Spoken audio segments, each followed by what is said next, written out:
ఇప్పుడు parade grounds దగ్గర పూర్తిగా మనం చూడొచ్చు, ఎక్కడ చూడినా మహిళలే కనిపిస్తున్నారు. ఎగ్జాక్ట్లీ మనం ఉన్నది ఇక్కడే. మహిళా శక్తి, మహిళా ఉన్నతి, తెలంగాణ ప్రగతి, ఇది ప్రోగ్రామ్ యాక్చువల్లీ.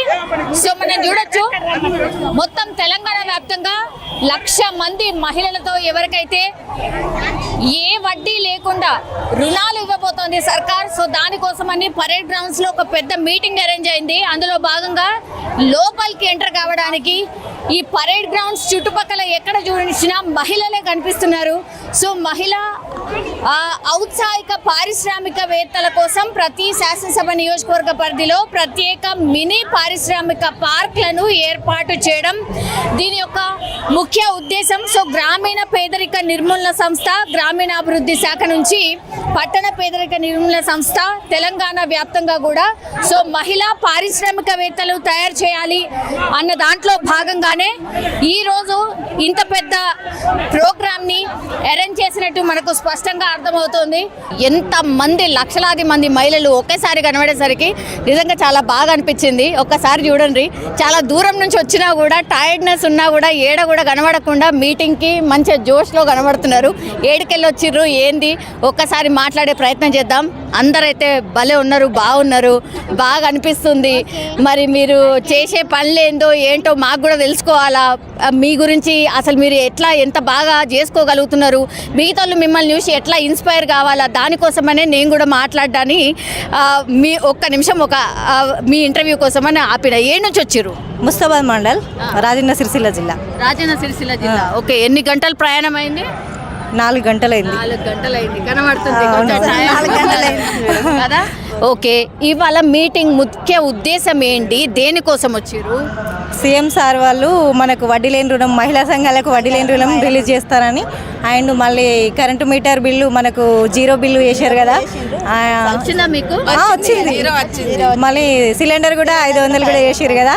మళ్ళీ 2,500 మహిళకు వేస్తానన్నారని, ఇప్పుడు రిలీజ్ చేస్తానన్నారని మేము ఉత్సాహంతో చాలా వచ్చేసినాం. కనిపిస్తుంది, ఆ స్మైలింగ్ ఫేసెస్ కనిపిస్తుంది. ఓకే, మీ ఒక్కళ్ళకి వచ్చిందా లేకపోతే ఇక్కడ ఉన్న వాళ్ళు అందరికి వచ్చింది మేడం? అందరికి వచ్చింది, అందరం వచ్చినాం కదా, అందుకే సీఎం గారిని కలుద్దాం చూద్దాం అనేది వచ్చినాం.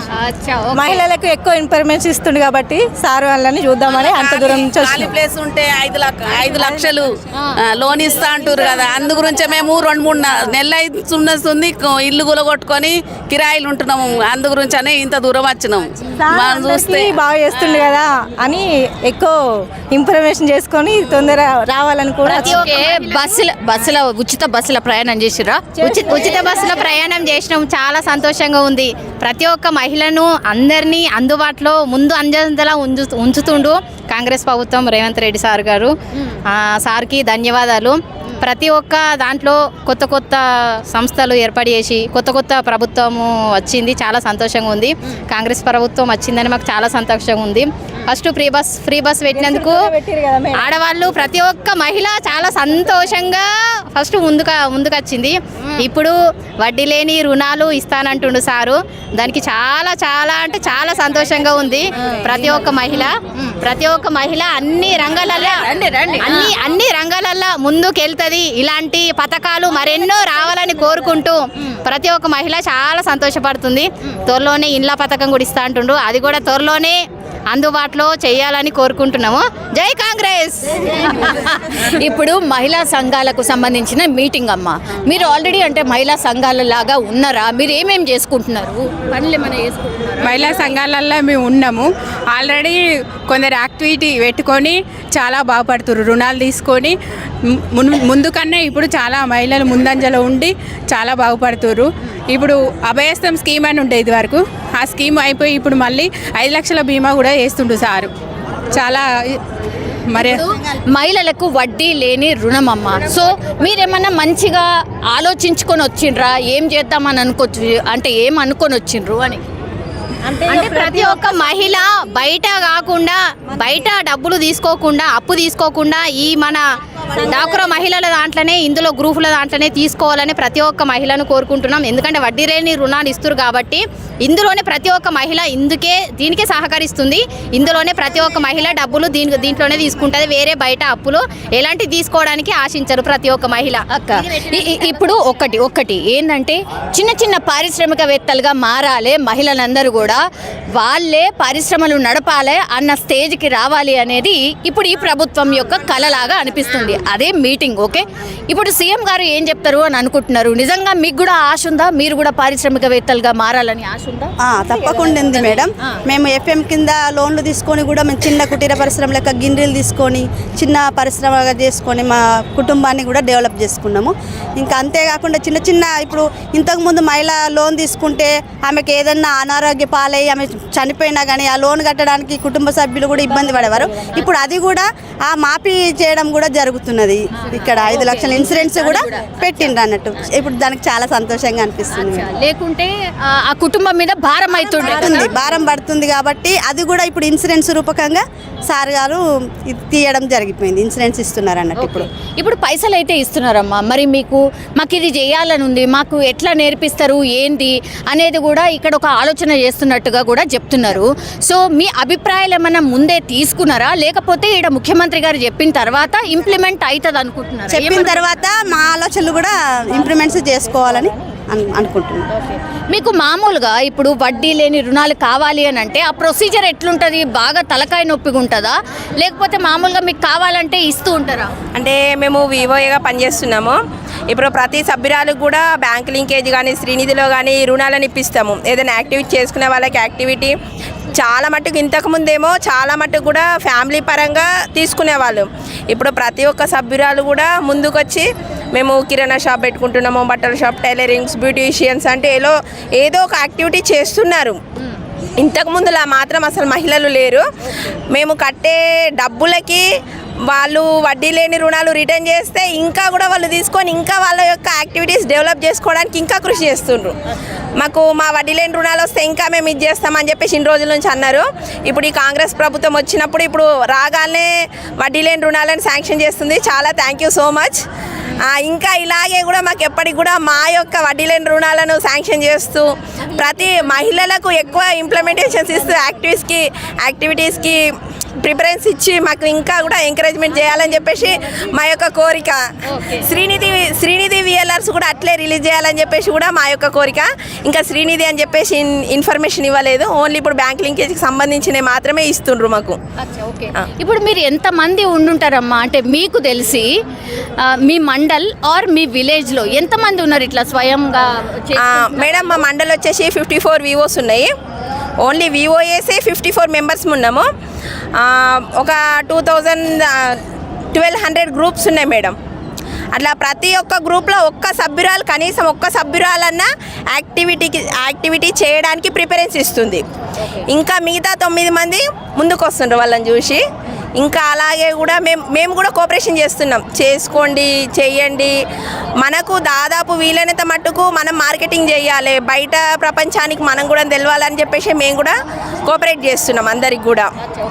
ఇప్పుడు ఏమీ తెలియదు, ఈ సంఘాలు ఉన్నాయని తెలియదు, నాకేం తెలియదు. నేను వచ్చినా ఇప్పుడు ఏదన్నా చూపెడతారా? నేను ఏడికి పోవాలా? నాకు ఇప్పుడు సంఘాలల్లో జాయిన్ కావాలంటే నేను ఏడికి పోవాలా? ఫస్ట్ మన తెలుస్తుంటుంది కదా, ఈ పక్క వాళ్ళు ఉన్నారు, మేము ఇక్కడ నేను కొత్తగా ఉన్నా అంటే మేము ప్రిఫరెన్స్ ఇస్తాం. వివోఎస్ ఈమె సభ్యురాల సంఘంలో జాయిన్ కాలేదు, రండి ఈ గ్రూప్లో ఖాళీగా ఉంది జాయిన్ కాండి, లేకపోతే కొత్త గ్రూప్ క్రియేట్ చేస్తున్నాము ఇలా జాయిన్ కాండి. ఇట్లా ఫెసిలిటీస్ ఇండ్లు ఉన్నాయి. మీకు పెట్టుబడి పెట్టుకోవడానికి మేము బ్యాంక్ లింకేజ్ కానీ పొదుపు కానీ ఇంకా వివో నుంచి కానీ శ్రీనిధి నుంచి కానీ ఇస్తాము, చేసుకోండి. మీరు చేసే పనులకు మేము ముందు మీకు సహకరిస్తాము. ఎలాంటి పెట్టుబడి అవసరం లేదు. మనం 10 మందిని కలిసి ఒక గ్రూప్గా జాయిన్ అయ్యి మనం చేసే పనులకు ఈ 10 మందే పెట్టుబడి, ఇంకేది కూడా మనం పెట్టాల్సిన అవసరం లేదు. ఓకే, ఇప్పుడు తెల్ల రేషన్ కార్డు కావాలా, ఏం కావాలా దీనికోసం అని మనం జాయిన్ కావాలంటే?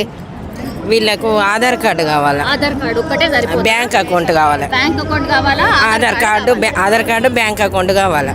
ఓకే, ఇప్పుడు మీకు జనరల్లీ అంటే ఇప్పుడు మాకు ఇది చేసుకోవాలని ఉంది అని అంటే ఆ ట్రైనింగ్ సెషన్స్ ఏమన్నా ఉంటాయా మామూలుగా? మేము అయితే ఉంటాయి, మేమైతే చెప్తాం వాళ్ళకే. చాలా ప్రజల దగ్గరికి పోయి వాళ్ళ అవసరాలు గుర్తించి వాళ్ళకు నువ్వు ఇదైతే బాగుపడతావు అని చెప్పి అట్లా బాగు చేసినాం, ఇంకా చేస్తుంటున్నాం కూడా, చెప్తుంటాం మేము వాళ్ళకు. ఎవరి టాలెంట్ వాళ్ళని గుర్తించి వాళ్ళకు కావాల్సిన లోన్లు ఇచ్చి శ్రీనిధి, బ్యాంక్ లింకేజీ. ఇంతకుముందు బ్యాంక్ లింకేజీ కొంచెం భయం ఉండే, ఒక సభ్యురాలకు 15 లక్షలు, ఇప్పుడు గ్రూప్కు 15 లక్షలు 20 లక్షలు ఇచ్చేవాళ్ళం. ఇస్తే వాళ్ళు చనిపోతే ఎట్లా అన్న భయం ఉండే. ఇప్పుడు ఇన్సూరెన్స్ అని ఒకటి పెడుతున్నారు కాబట్టి ఇప్పుడు అలాంటి భయం కూడా లేదు. ఇక ఇప్పుడు టెన్షన్గా ఇవ్వచ్చు. ఇప్పుడు నేను లోన్ తీసుకున్నామా, ఎన్ని రోజులలో రీపే చేయాలి? నేను ఇప్పుడు 1 మంత్, ఎవ్రీ 1 మంత్ రిపేర్. ఇప్పుడు నేను 1,00,000 రూపాయలు తీసుకున్నా, 6 months, 36 months. ఇప్పుడు 2 లక్షలు తీసుకున్నా, 5 లక్షలు తీసుకున్నా, 36 లే, 30 కట్టకుంటే వీళ్ళు 60. 1,00,000 తీసుకుంటే 60 నెలలు ఉంటుంది. తీసుకున్న అమౌంట్ని బట్టి వాయిదాలు పెరుగుతూ ఉంటాయి. అట్లా ఒక్కొక్క నెల కట్టకపోవడం అనేది ఉండదు. మహిళా సంఘాలలో ఏంటంటే ఒక నెల కట్టకుంటే ఫైన్ వేసుకుంటాము, లేకపోతే ఇంకోళ్ళ మీద బర్డెన్ పడుతుంది, ఇంట్రెస్ట్ ఎక్కువ పడుతుంది అన్న ఆలోచన కొద్దీ ప్రతి నెల ప్రతి మహిళ ₹1 కూడా పెండింగ్ పెట్టదు. కంపల్సరీ కడతాం అట్లా కడతారు. వాళ్ళకి అసలు బర్డెన్ అనేది ఉండదు. ఇక ఏదన్నా ఒకటి వాళ్ళు ఇప్పుడు ఏంటంటే ₹1,00,000 తీసుకొని పెట్టుకున్నాం ఇంతవరకు. ఇప్పుడు ఏంటంటే 5 లక్షలు కాబట్టి ఇంకొంచెం పెద్ద సంస్థ లాగా ఒక 10 మంది కలిసి, ఒక 5గురు కలిసి అట్లా ఒక పెద్ద సూపర్ మార్కెట్ కావచ్చు, ఇంకేదైనా కావచ్చు, ఆయిల్ మిల్లు, అట్లాంటి ఏదైనా ఒకటి పెట్టుకొని ఆడవాళ్ళం ఏంటంటే మన మీ దగ్గర అసలు ఏమేమి పెట్టుకున్నారు చెప్పుర్రి నాకు. పిండి గిన్నెలు, ఆయిల్ మిల్స్ ఉన్నాయి, కిరాణం షాపులు ఉన్నాయి, బ్యాంగిల్ స్టోర్స్, తర్వాత పేపర్ ప్లేట్ల తయారీ, ఇంకా అగరబత్తులు తయారీ. వీటికి శిక్షణ కూడా ఇస్తుండ్రు. వేరే ఇట్లా కరీంనగర్లో అక్కడక్కడ ఇస్తారు అన్నట్టు. అట్లా చట్నీల తయారీ, ఈ పిండి వంటల తయారీ ఇట్లా. ఒకసారి వస్తే మరి తిప్పుతారా మమ్మల్ని కూడా? అసలు మీరు ఏమేం చేస్తారో మాకు కూడా చూడాలి కదా. చాలా మంది ఇన్స్పైర్ అవుతారు మరి. ఓకే మేడం, ఖచ్చితంగా. ఓకే, ఇప్పుడు ఈ మీటింగ్ తర్వాత ముఖ్యమంత్రి గారు 2,500 రూపాయలు ఏదైతే చెప్పిండ్రో అది కూడా అనౌన్స్ చేస్తారు అని అంటున్నారు. ఎవరు అర్హులైతే బాగుంటుంది? అంటే మహిళలు అంటే పూర్తిగా చేత కాకుండా ఉన్న వాళ్ళు ఉంటారు కదా. ఇప్పుడు తమ కాళ్ళ మీద తమ నిలబడే వాళ్ళకు అవసరం లేదు. ఇట్లా ఇంటి దగ్గర ఉండి వాళ్ళకు చేత కాకుండా ఏజ్ ఎక్కువైన వాళ్ళకు ఇస్తే వాళ్ళకు కొంచెం మెడికల్ మందులకు దానికి దీనికి కూడా పాపం వాళ్ళకి ఇబ్బంది అవుతుంది. అట్లా వాళ్ళకి ఇస్తే పెన్షన్ వస్తుంది కదా. పెన్షన్ అంటే ఇద్దరికి రావట్లేదు కదా. మగవాళ్ళకి ఆడవాళ్ళకంటే ఇద్దరికి రావట్లేదు, ఎవరికో ఒకరికి మాత్రమే వస్తుంది. అట్లా పింఛన్ వచ్చే వాళ్ళకి అవసరం లేదు, ఏ ఒక్కరికి వస్తుంది కాబట్టి. దానిలో ఇద్దరికి రాలేదు కాబట్టి ఇద్దరికి కూడా గొడవలు అవుతున్నాయి మేడం. ఎందుకంటే ఆడవాళ్ళకి మగవాళ్ళకంటే నీకే ఇస్తారు నాకు ఇస్తలేదు అట్లా ప్రాబ్లం అవుతుంది. ఎవరు ఒకరికి చేత కాకుండా ఒకరికి ఇచ్చిరంటే కుటుంబం నిలబడుతుంది అన్న ఆలోచన. ఓకే, ఇప్పుడు 5 లక్షలు ఇస్తున్నారమ్మా ఇందిరమ్మ ఇళ్ల కోసము. 5 లక్షలు సరిపోతుంది అనుకుంటున్నారా నిజంగానే? సరిపోతుంది అంటే సరిపోదు మేడం. కాకపోతే కొంచెం వాళ్ళ వంతు గవర్నమెంట్ అనేది వాళ్ళ వంతు సహాయం అనేది చేస్తుంది. అట్లా బయట ₹2 ₹3 ఇంట్రెస్ట్ తీసుకొచ్చుకొని చాలా బాధపడుతున్నారు. అదే ఇప్పుడు ఐకేపీ స్టార్ట్ అయినప్పటి నుంచి మహిళా సంఘాలలో చాలా మంది తీసుకుంటారు, రూపాయి ఇంట్రెస్ట్కు కట్టుకుంటారు. ఈ 5 లక్షల అమౌంట్ ఇస్తానంటే చాలా మేలు చేసినట్టే మేడం. వాళ్ళు అంత ఇచ్చినా కానీ వాళ్ళకి హెల్ప్ఫుల్లే అది. మరి మహిళల పేరు మీదనే ఇల్లు ఉండాలంటున్నారు, ఇది కరెక్టేనా? లేదు మేడం, ఇల్లు అనేది గృహంలో ఎవరి పేరు మీద ఉన్నా ఒకటే కదా మేడం. ఒక్కరే మహిళలే ముందుకు వస్తున్నారు అని అంటే అది కరెక్ట్ కాదు కదా. యజమానికి కూడా విలువ ఇవ్వాలి కదా మేడం. అని నా పేరు మీద ఉన్నా ఓకే. ఓకే, ఆల్రెడీ ఉందా మీకు? మీరు ఈ సంఘంలో ఉన్నారా? మాది ఇప్పుడు 15 ఏళ్ల నుంచి నడుస్తుంది. 18 సంవత్సరాలు మాకు డాక్రా గ్రూప్ నడవడం. మరి ఇలా మీటింగ్ ఏంటి, ఏం చెప్తాడు అనుకుంటున్నారు సీఎం? మరి ఏం చేస్తాడు, మాకు న్యాయం చేయాలని మేము అనుకుంటున్నాము. మాకు లేని వాళ్ళ కింద కానీ గరీబ్ వాళ్ళకి ఏమన్నా న్యాయం చేస్తాడేమో అది మేము ఉపయోగించుకుందామని చూస్తున్నాము. మరి అదే ఆ దేవుడిది, మరి అదే ఏం చేస్తాడు మాకు ఇంతవరకు అది. దాని గురించి మేము ఆయన ప్రసాద్ ఈ రుణాలు తీసుకొని మీరు ఏం చేసారు ఇప్పటి వరకు? మేము కొంతమంది వ్యవసాయం చేసుకున్నాము, కొంతమంది దంతకు చేసుకున్నాము, కొన్ని వ్యాపారాలు చేసుకుంటున్నాము, అన్ని ఉపయోగించుకుంటున్నాము. బాగానే ఉంది పెట్టుకోకుండా. ఓకే, ముందేమో పావుల వడ్డీ తీసుకుంటుండే, ఇప్పుడు ఏమీ లేకుండా 0 వడ్డీ కింద. మరి ఎట్లుంది, మంచిగా ఉంటుంది పావుల వడ్డీ కూడా మొన్నటి దాకా రాలేదు మేడం. అసలు మాకు వడ్డీ వడ్డీ వడ్డీ కట్టుకుంటూ వచ్చినాం. పావుల వడ్డీ కూడా అసలు రాలేదు. ఎంత వడ్డీ కట్టిర్రు? ఇప్పుడు మేము ఎంత తీసుకున్నామో అంత వడ్డీ కట్ చేసుకొని మాకు అమౌంట్ మాకు ఇచ్చేసి మాకు ఇచ్చేవాళ్ళు. అట్లా ఇప్పుడు 0 వడ్డీ. ఓకే. ఎంత రుణాలు వస్తాయి అనుకుంటున్నారు? 5 లక్షలు. 5 లక్షలు. ఒక గ్రూప్ లో ఎంత మంది ఉంటారు? 10 మంది ఉంటాం. 10 మంది ఉంటారు. అందరు ఇప్పుడు కాదు, వేరే వేరే వాళ్ళు రకరకాల బిజినెస్, చిన్న చిన్న బిజినెస్లు కూడా స్టార్ట్ చేసుకున్నారట. మీరేమైనా చేసిరా అట్లా? చేసినాం. ఏం చేసి? పిల్లలను చదివించుకున్నాం తీసుకొని. పిండి వంటలు, టైలర్స్, ఎంబ్రాయిడింగ్ అవన్నీ పెట్టుకున్నాం. ఇప్పుడు నిజామాబాద్కి వెళ్ళి ఎంత మంది వచ్చి ఉంటారు? 2 బస్సులు వచ్చినాం. 2 బస్సులు వచ్చిండ్రా? మీ లీడర్ ఎవరు? మా లీడరు ముందు వెళ్ళిపోయింది. మా సీఎం మీరేనా? ఓకే, మీరే చెప్పాలి అయితే. ఇప్పుడు గ్రూప్లు పెరుగుతాయా? ఎట్లా ఏముంటది? పెరుగుతున్నాయా? ఏమేం పనులు చేసుకుంటున్నారు? ఎవరైనా మంచిగా అయిన వాళ్ళు ఉన్నారా? అన్ని రకాల బిజినెస్ చేసుకుంటున్నారు. అన్ని రకాల బిజినెస్, పిల్లలు చదివించుకోవడము, ఇల్లు కట్టుకోవడము, వ్యవసాయం చేసుకోవడము చాలా బాగానే చేసుకుంటున్నారు. ఇవి కాకుంటే ఇంతకుముందు పావుల వడ్డీ రిటర్న్ వచ్చేది 4 ఇయర్స్ నుంచి రాలేదు. ఒక 2018 మాత్రము జూన్లో వేశారు. ఇప్పుడు 3 ఇయర్స్ నుంచి రాలేదు. ఇప్పుడు 0 వడ్డీ కింద రుణాలు మాఫీ అని అంటున్నారు కదా, ఇప్పటి నుంచి బాగుండాలని మేము కూడా అనుకుంటున్నాం. ఇక్కడ చాలా మంది వచ్చిర్రు. ఇంకా చాలా ప్లేసెస్ నుంచి మనం చూడొచ్చు. ఇక్కడ మనం ఎక్కడ చూసినా అసలు కనుచూపు మేరలా మొత్తం మహిళలే కనిపిస్తున్నారు. బస్సెస్ ఎక్కడో పార్క్ చేసి ఇక్కడ లోపలికి రావడానికి ఇదంతా కూడా లైన్ అన్నమాట. సో పరేడ్ గ్రౌండ్స్ చుట్టుపక్కల ఎక్కడ చూసినా మహిళలే కనిపిస్తున్నారు.